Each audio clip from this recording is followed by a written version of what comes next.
Many founders dream to sell their startup for a lot of money, and they think there it's like a jackpot. You get the money and you can do whatever you want. But the truth is so much different. We interviewed an experienced serial entrepreneur, Peter Fedoročko, who had several exits. So he sold several of his startups, and he's going to share insights about exit. How does it work? How can you prepare your startup in the best way possible? And how can you execute the exit? And before going to the full interview, where we'll dive deep into that topic, I will summarize the most important learnings from that interview from my perspective. And if you have certain questions that we haven't covered in the episode, please feel free to comment with your question, and Peter or I will answer them. If you sell your company, it doesn't mean you get all the money at once. At least in most cases. Usually you get a contract and you have to continue working on this project for several years. And if you meet certain requirements like KPIs, certain revenue numbers, then you get the full amount. Peter, for example, received the full payment after 4 years. When should you sell your startup? It's not about just getting the money as soon as possible, because if you have a really great startup, you can earn more in the long run. But sometimes it requires a lot of funds to compete in a very competitive market. Or sometimes it's so much more difficult to expand to a remote market, like from Europe to USA, that it's much easier if you are bought by a company who is already established in USA. They understand how to promote in USA. And sometimes the new trends appear and new competitors appear, and you are not sure if you can continue competing with them. And especially if bigger companies are starting investing a lot of money into that particular niche that you are in, it might be a better idea to just sell them your product. For them, it's a good advantage that they save a lot of time to create it from scratch. And for you, it's advantage, peace of mind, and less risk. The good news for startups who don't generate a lot of revenue, the value of a startup is not only in the revenue. So you can earn little revenue, but get a much bigger price for the startup if there are other values, like you have specific capabilities that are difficult to replicate, or you generated users that are also not so easy to acquire, or you are solving a very specific pain from your target audience that is not so easy to replicate. You don't need to obsess about an exit in the beginning of your startup, but you can already prepare certain things and you can avoid big mistakes so that an exit is easier and even possible. For example, you need a clarity about who owns the company, who are the stakeholders, who are the target audience, the clients, who owns the intellectual properties. If, for example, essential IPs are not owned by your startup and you depend on another startup with this IP, then it could be a deal breaker for the buyer. Or if several owners of your startup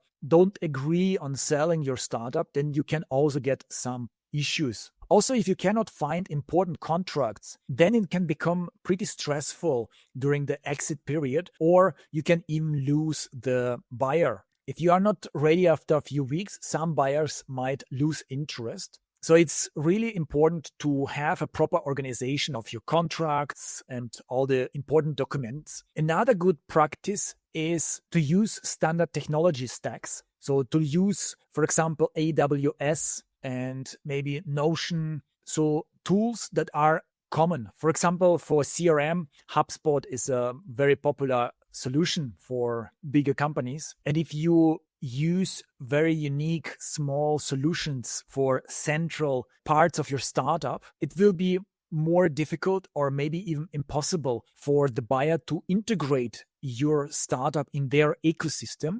And it could also be a deal breaker. How to find buyers? Important is not to start searching when you are desperate, when you are running out of money. Ideally, you should have much more time. You should network. You should build relationships. Business angels and accelerators can help to connect you with the right buyers. And usually just cold emails rarely work. The best way is if you get recommendations or referrals. And when you find the right buyer, it will take usually quite some time to execute the acquisition. And it can be pretty stressful because you invest a lot of time in preparing for the sale, but any moment the buyer can pull out of the deal. And small things can bring down the deal. For example, if essential employees are not willing to join the new buyer, the deal can be off. So you have to speak with your team. Peter even flew to some of the remote workers and personally talked about the sale, because for the team, there is not such a big financial incentive to sell the startup, but they might be so essential. They know how it might be so important for the deal that they can break the deal. You need to provide all the documents, cap tables, legal documents, tech stack, contracts, and it should be well organized, because otherwise it will take you for several months and the buyer might lose the patience. And now let's jump into the interview to learn the details of Peter's journey and lessons. How is your experience with exits? I'm a serial entrepreneur, and my startup journey started in 2015 when I co-founded one of the first autonomous data analytics SaaS company called Stories BI. And then in 2018, Workday acquired it. A lot of people may not, especially here in Europe, heard about the Workday. It's one of the largest cloud SaaS companies. Think about it as a Salesforce, but while Salesforce does CRM, Workday does everything else. So HR and the finance. I spent 4 years in Workday, basically integrating the technology that we have built on Stories BI into Workday and making sure that it's successful inside the new company. So a big value that you were selling was also your expertise. That's true. There are different kind of exits. You have exits where the buyer is buying the technology, right? You have exits where buyer is buying technology and the team because they have expertise.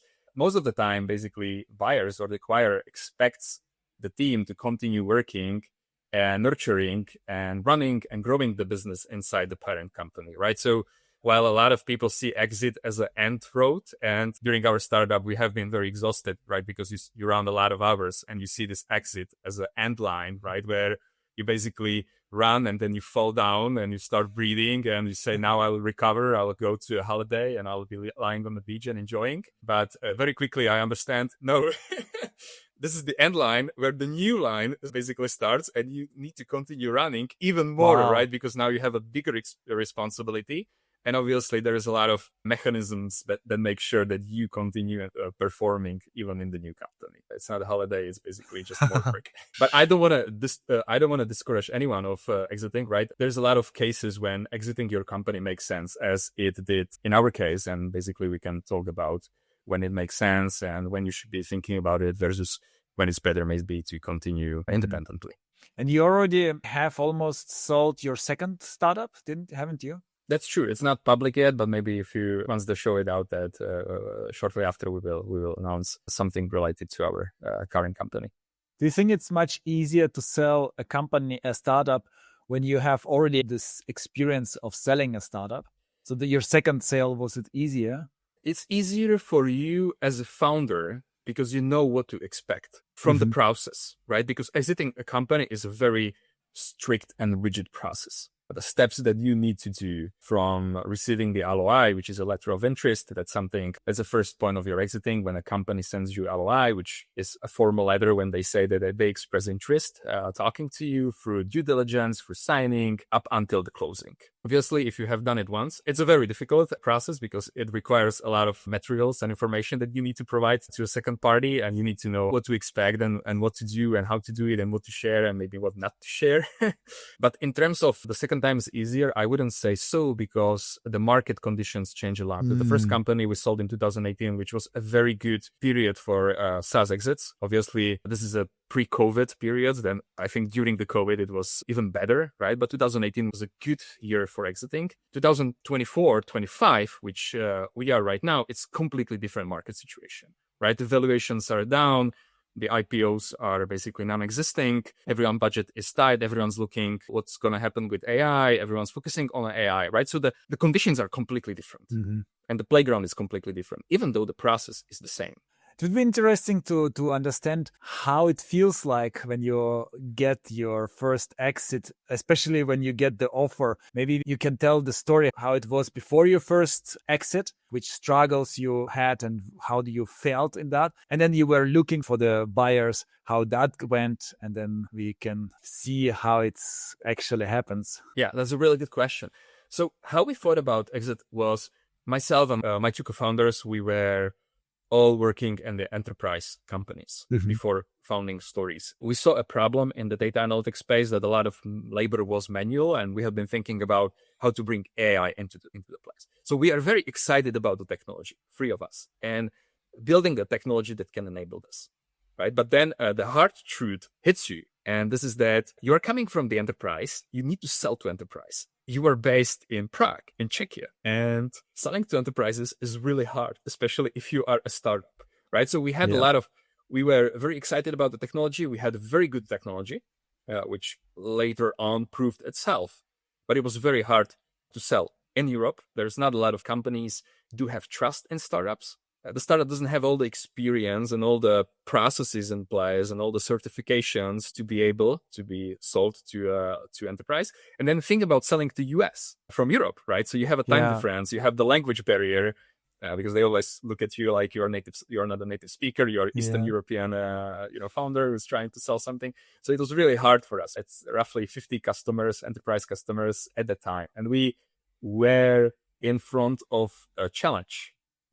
Do we want to move to US and try to build a sales team there and go through all the struggles of building the sales, running the US sales as a Europeans, even if we have a great technology? Or do we sell to someone who's already in US, has a great sales power, has an established large customer base, and we as a team don't need to be thinking about the sales, right? But we can carry on working on the technology. We can be that big as a startup and we can grow that fast as a startup, right? And this is a limitation.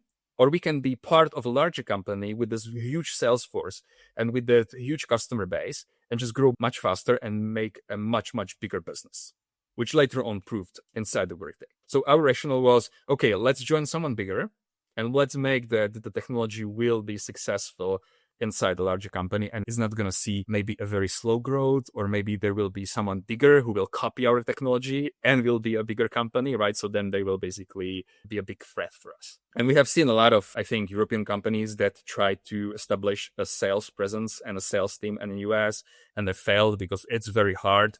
You need to have a very good network. You need to have a very good experience. You need to be able to work with the US sales employees and so on. And we see that as a big risk, right? You obviously need to raise a lot of capital for that, and then you need to personally move there, and then you still have this big risk if it's going to work or not. In some sense, it was also a safer path for us, which eventually paid off because Stories, 7 years, it's 2025, so acquisition was 2018. After 7 years, Stories as a technology is doing very well. Inside the Workday, it's deployed to more than 1,000 customers. It's making a really nice number, as it was one of the fastest growing SKU inside the Workday once we joined the company. Our logic actually paid off. And how did you start searching for a potential buyer? That's a really good question. I don't think in our first startup, we have been cognizant from a day one about exiting Stories. Obviously, that was a big dream because that's a time frame, 2015-16, when we have been starting, when we have seen a lot of great exits and founders. We always knew that exit is an option, but we haven't been getting ready for that. What helped us a lot was Gartner. I'm not sure if everyone from your listeners knows Gartner. Gartner is basically a large market research company that publishes this magic quadrants about the different software businesses. So they have a magic quadrant for CRM, for product management tools, also for data analytics. And they have something that is called Rising Stars, where they identified the new markets, like we were in back in 2018, which was the autonomous data analysis, or they call it augmented data analysis. And then they try to promote it to all of their buyers. And enterprises, when they are making purchase decisions, they listen a lot into what Gartner is saying. They take Gartner as this lighthouse, which is saying, buy this, do this, and so on, right? And Gartner has also invited us to a lot of conferences. And one of the conferences that we attended was, I think, in Texas. It was a large Gartner data analytics global conference where basically we were able to pitch to all of the enterprise buyers, product strategies, M&A teams. And we got a pretty interesting inflow of offers only from that company. And then basically, we went through this funnel where the funnel was slowly basically shrinking down, and we end up just talking to Workday because for them and for ourselves, it made the most sense. Was it a pitch specifically to sell your company or just general to present your company? Our CEO was making the pitch, and I think it was more visionary about where we see data analytics heading with this augmented or autonomous AI, rather than really focusing on, we want to get, we just want to be offered as for the acquisition. It was more about the vision, I think, back then. How did you filter out other potential buyers? Which criteria did you use? I think it was a mix of criteria. It was also definitely a speed with which the discussions were moving. It was also the match that we have seen, because there were companies. What I was very fascinated about was that Workday already envisioned a product that we had. A couple months after we started the discussion, they showed us their designs. When I saw the designs, it looked exactly as our product. And I was saying, okay, so did you do it yesterday? And they said, no, we did it before we knew about it, but this is what we wanted to have. There was 100% match about what they were looking for, but they knew that it would take them 5 to 7 years and a lot of millions of dollars to build it, or they can have it immediately because they can buy a team that is complete, that has been already thinking 3 years about this problem, went through all the dead ends and then back and see what is working and what is not working, and then basically through the acquisition, build it within a year, another 7 years, right? Because this was our first assignment, was you need to integrate and rebuild this technology inside Workday within 1 year. That was a time and a speed with which the acquirers or the potential acquirers were talking. That was also the match. Sometimes we talked to them and they said, we would like to have something like that, but the team would be split, or the technology would be changed, or you need to integrate to us. And we didn't see you're using a different technology, or the product would be changed a lot, or the visions were diverging, right? But the match with Workday was basically okay, we need this and you have that. That was perfect. It sounds like you had to travel a lot, or did you have online meetings with those potential buyers? So the first meeting at the Gartner conference, our CEO and their product strategy team, that was in person. Then we had a lot of calls where we basically aligned the vision. So they were trying to understand what is our vision, what is the current state of the product, how does the technology look like.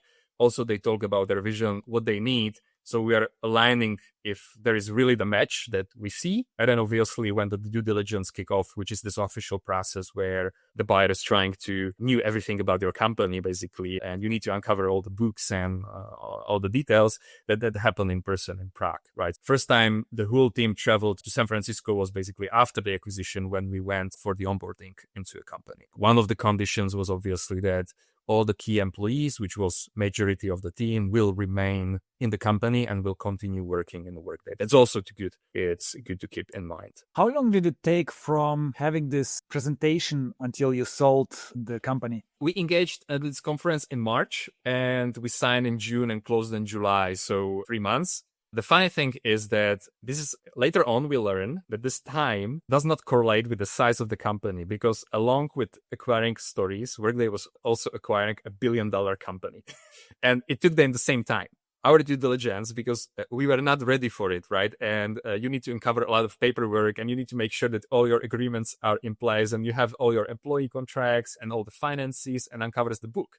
If you have a large company, they have a CFO who basically hands over the books and they are perfect, right? You have a legal counsel who hands over all the agreements, right? And they do just check. With us, it was okay, they want us to uncover the books. They want to see all the agreements, right? And if you are not ready for it, because in a startup, you are excited about hiring, about building product, about talking to your customers. You are not thinking about, I need to have a books in order. I need to have all my agreements in a nice folder in these wrappers, right? And everything is numbered, and we make sure that everything is printed and signed, and you just hand over the files, right? You start thinking about, okay, where are these employee contracts and have we signed them, right? And there are some people working for us who hasn't signed them.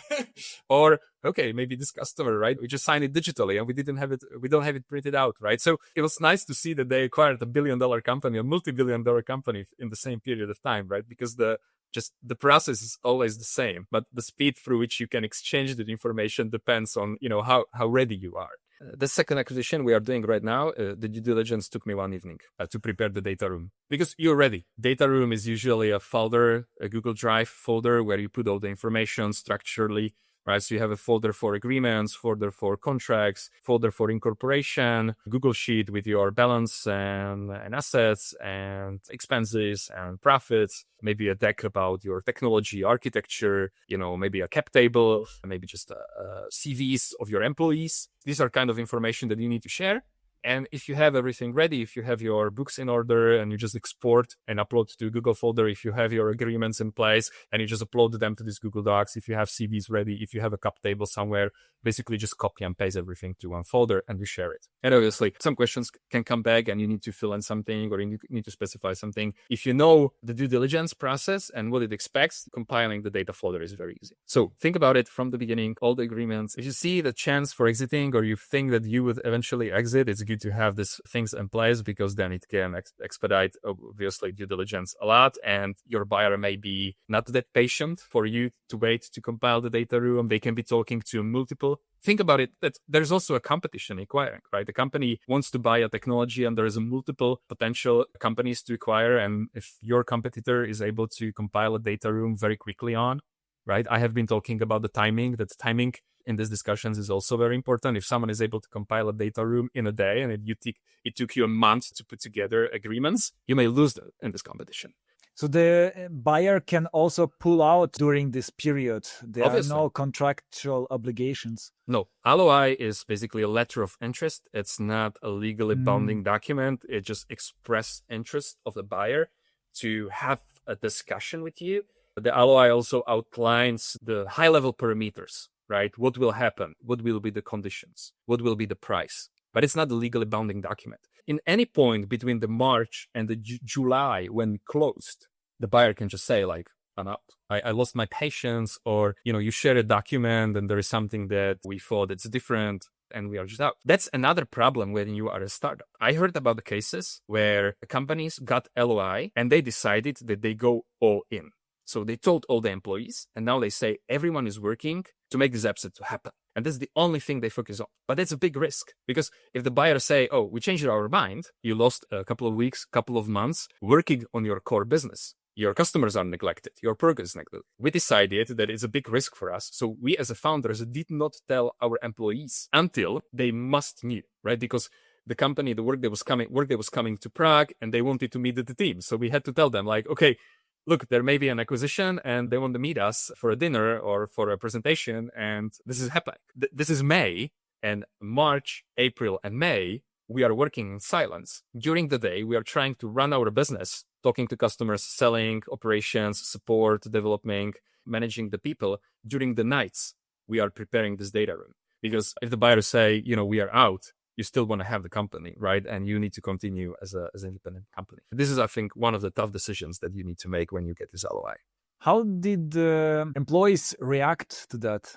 I think reactions did differ a lot. There was a mix of emotions. Obviously, people are excited because there's another layer of acknowledgement that what you are building actually makes sense. When you're a startup, you are always within this hesitation, like, does it make sense what I'm building, right? Do people see value, right? Every customer you acquire or every customer you get, it's a validation that what you are doing makes sense. If someone comes in and say, I want to buy your technology, I want to buy your company, that's another layer of validation which says, oh, something that we do make sense. There was a lot of excitement and satisfaction in this, but there was also a lot of fear. What does it mean for us? We join you because we want to work in a startup.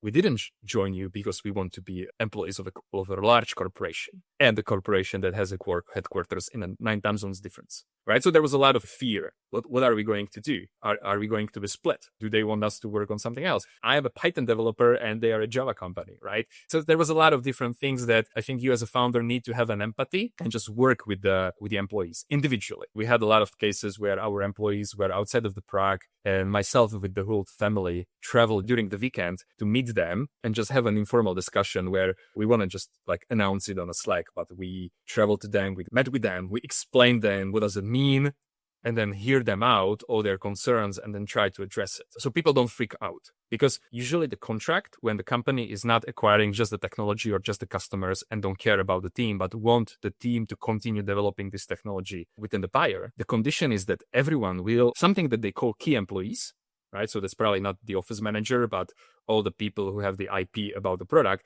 will continue working for the buyer. You as a founder need to manage the emotions of your employees, because if you have a key employee who freaks out like, I don't want to work for a corporation, and they freak out and they reject to join the company, then you are not able to sell. And then even though they are a minor shareholders, if they have some stock options, or even if they don't have a stock options, they have a zero share in your company, they can basically kill the exit just by saying like, I won't be working for them. You need to have a lot of empathy, especially for your key employees, to make sure that they also will be happy the deal. And obviously you see the money that you will get as a founder. They don't see the money, right? So for them, it's a completely different game. You're looking at your exit, but they are looking at their life and how their life and work-life balance will continue. It's different goals and different ambitions and different benefits that you and they are getting from that. So you need to just work with this very diligently. And what do you mean by they can kill the exit?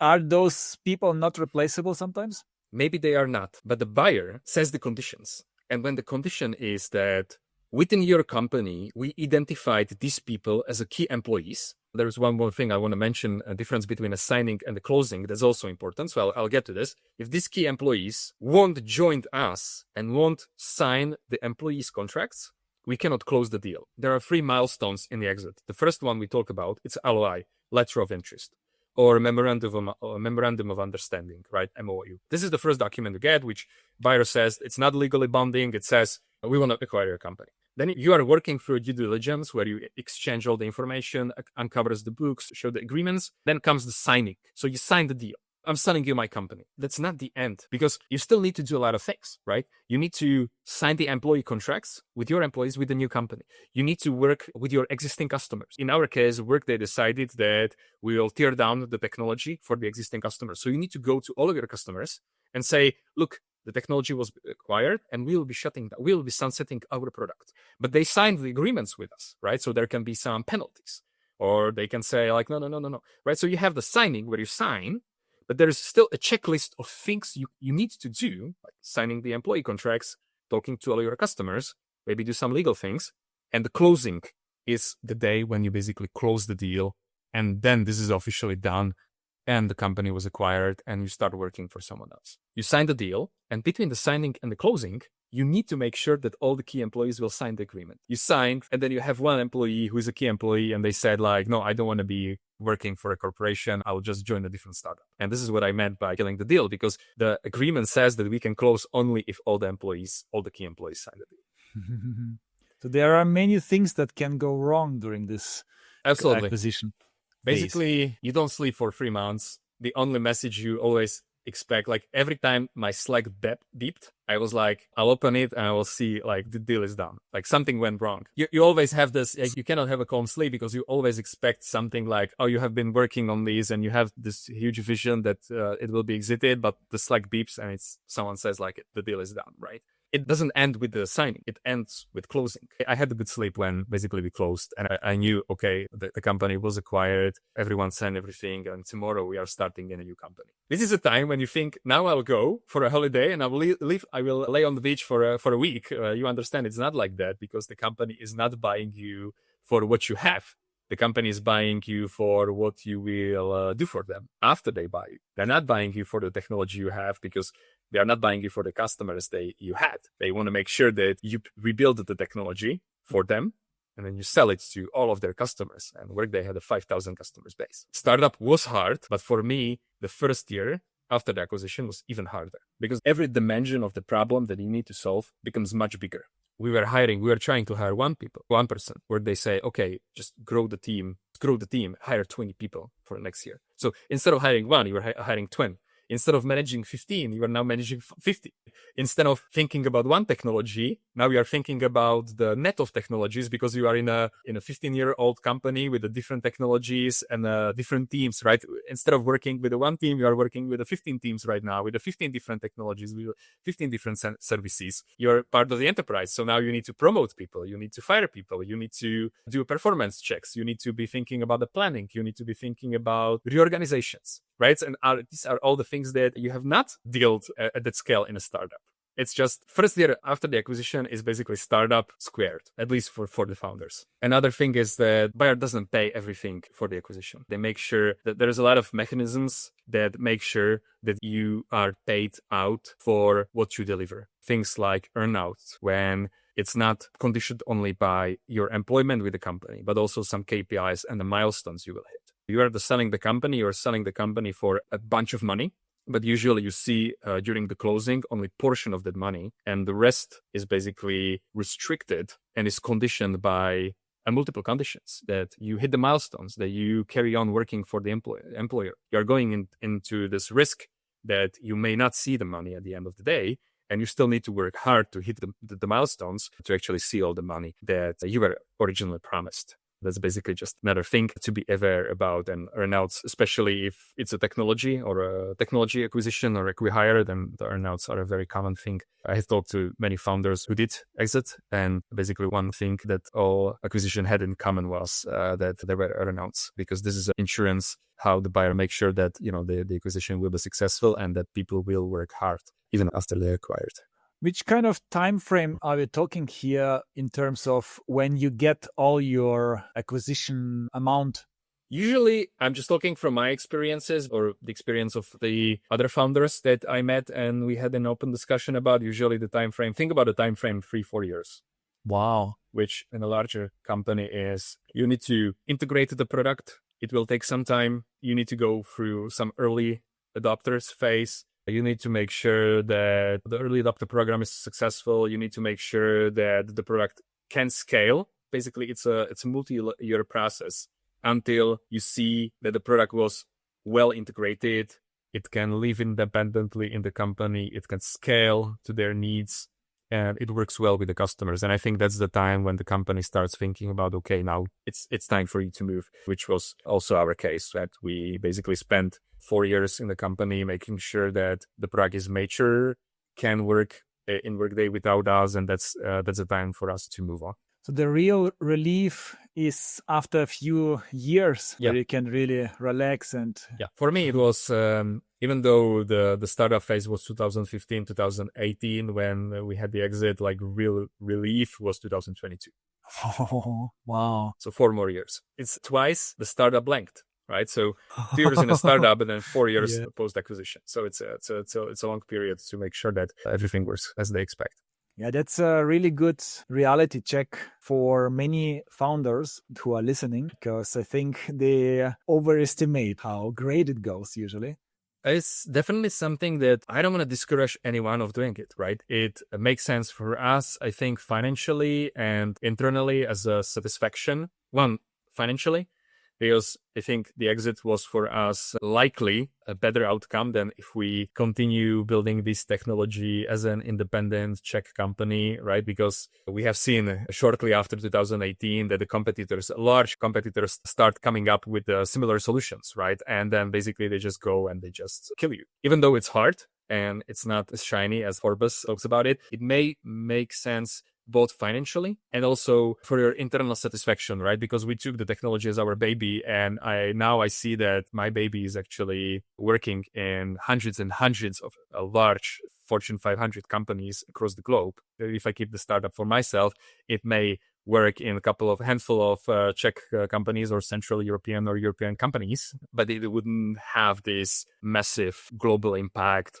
or it wouldn't define the new industry as Gartner created. It will basically the completely new industry basically form around this notion of autonomous or augmented data analytics.